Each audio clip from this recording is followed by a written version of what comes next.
Bonjour à tous, c'est Marc pour Carnet Mars, le Streetcast. Aujourd'hui, je vous parle, c'est mercredi 10 janvier, je vous parle de... Qu'est-ce que je vais vous parler ? De soldes, parce que c'est l'ouverture des soldes, et de l'histoire des batteries d'iPhone. Donc les soldes, aujourd'hui, je suis allé faire un tour, parce que j'avais 3 courses à faire pour le boulot. J'avais fait un tour à un supermarché, donc je dirais Carrefour, où donc j'y suis allé ce soir vers 6h30 parce que j'ai déposé madame au roller, et j'ai vu donc des gens qui se précipitaient vers des bacs et qui ne respectaient, étaient sans respect. Par exemple, moi j'avais ma fille dans le chariot, parce que j'avais un chariot de course, donc j'avais ma fille dans le chariot de course. Combien de fois il s'est fait bousculer parce que j'étais un peu trop près du bac qui était au milieu de l'allée, et que la personne en face de moi voulait lui aller voir la promotion qui était sur le central. Donc voilà, comportement des gens pendant les soldes, c'est quelque chose qui m'étonne et me fascine toujours. Donc bon, voilà, maintenant c'est dit. J'espère que vous avez pu trouver des choses en solde. Moi je cherche rien, parce que pour moi je suis très satisfait de ce que j'ai et que j'ai pas de besoins supplémentaires, et que c'est vrai que ma femme est dans une démarche de minimalisme, et puis donc je la suis, et donc quand j'achète quelque chose en solde, c'est que j'en ai besoin, ou quand j'achète quelque chose tout court, c'est que j'en ai besoin. Et donc voilà, donc il y a voilà, je sais, le retour des soldes, ça me donne plus du tout envie de faire les magasins, alors que c'est vrai que je réfléchis. Il y a ne serait-ce que 6-7 ans en arrière, j'attendais impatiemment les soldes pour les jeux vidéo, donc le premier truc que je faisais le mercredi des soldes. À l'époque, je travaillais sur un poste de soirée plutôt, on devrait dire, parce que je commençais à 18h, je terminais à minuit, je crois, ou 16h minuit, quelque chose comme ça. Et donc la matinée était super sympathique. C'est un poste que j'appréciais beaucoup d'ailleurs, ce genre d'horaire de travail. Et donc du coup, les soldes étaient attendus. Mais à l'époque, j'étais célibataire, j'étais pas papa, et c'est vrai que ça m'est passé. Donc et vous, qu'est-ce que vous consommez ? Comment vous consommez les soldes ?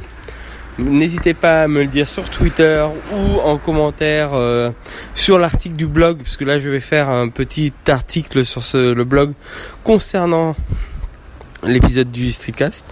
Après, je voulais vous parler du scandale entre gros guillemets des batteries d'iPhone, dont on entend parler depuis 2 semaines déjà. Alors, moi j'ai des iPhones, j'ai eu plusieurs iPhones. Dans la famille on a des iPhones, on a des iPads, et je crois que mon premier ça a été un 3G. J'ai eu le 3G, le 4, le 5, le 6, ma compagne a le 7, et là moi j'ai un SE, parce que je voulais un petit iPhone. Et donc on a été habitués. Les iPhones, grosso modo, comme vous avez entendu les générations, mais ils vivent 2 ans. Et cette histoire de batterie, de programme d'obsolescence programmée, parce que j'ai entendu l'histoire de la DGCCRF qui a été saisie par le parquet de Paris pour obsolescence programmée, parce qu'il faut savoir qu'en France on est un des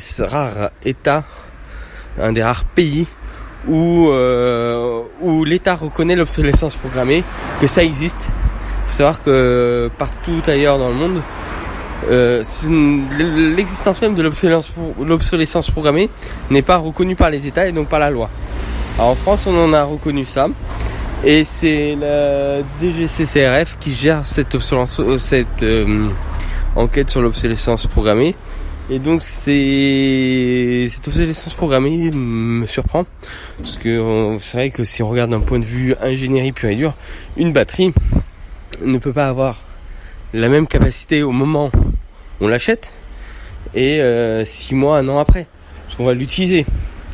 Et même si on la stocke, elle s'abîme. Donc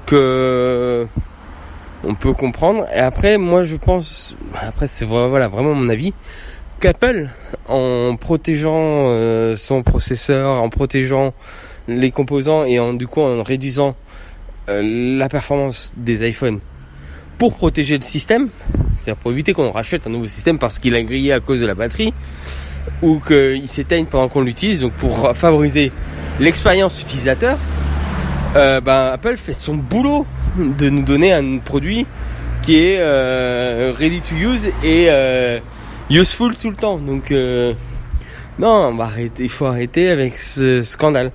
Après, la communication, le gros problème de cette affaire, c'était la communication faite par Apple. Effectivement, elle n'est pas de meilleurs augures.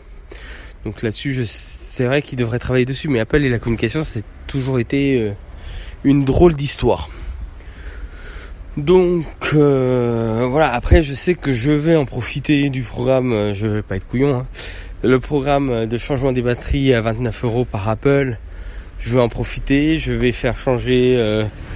Alors mon téléphone lui il est neuf, il a 3 mois, le SE 4 mois.